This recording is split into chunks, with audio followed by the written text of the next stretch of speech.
Hello നമസ്കാരം. അങ്ങനെ കാത്തിരിപ്പിനൊടുവിൽ turbo എന്ന ചിത്രത്തിൻ്റെ ഒഫീഷ്യൽ റിലീസ് തീയതി പുറത്തുവന്നിരിക്കുകയാണ്. ഒപ്പം ചിത്രത്തിൻ്റെ ഒഫീഷ്യൽ ട്രെയിലർ വരാൻ പോവുകയാണ്. അതിൻ്റെ ഏറ്റവും പ്രധാനപ്പെട്ട അപ്ഡേഷനാണ് ഇന്നൊരു വീഡിയോ ഭാഗത്ത്.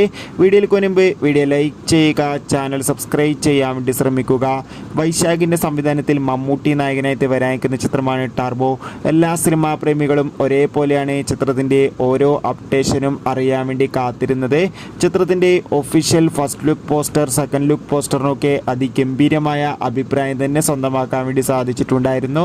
ചിത്രം മെയ് 23 തിയേറ്ററുകളിൽ എത്തുമെന്ന് കൺഫേം ആക്കിയിട്ടുണ്ട്. ഇപ്പോൾ ഇതാ ചിത്രത്തിൻ്റെ ഒഫീഷ്യൽ ട്രെയിലർ ഈ ആഴ്ച തന്നെ പുറത്തു വരുമെന്നാണ് അറിയാൻ വേണ്ടി സാധിച്ചിട്ടുള്ളത്. ചിത്രത്തിൻ്റെ ട്രെയിലർ ടൈം ഡ്യൂറേഷൻ 2 മിനിറ്റും 14 സെക്കൻഡുമാണ്. എന്തായാലും ഒരു കിടിലൻ ട്രെയിലർ തന്നെയായിരിക്കും ചിത്രത്തിൻ്റെ പുറത്തു വരിക. എന്തായാലും കാത്തിരിക്കാം ചിത്രത്തിൻ്റെ കൂടുതൽ അപ്ഡേറ്റിനായി. എത്ര പേരാണ് മമ്മൂട്ടിയുടെ ഈ വമ്പൻ ചിത്രത്തിനായി കാത്തിരിക്കുന്നത്? കമൻറ്റ് ചെയ്യുക. ബൈ.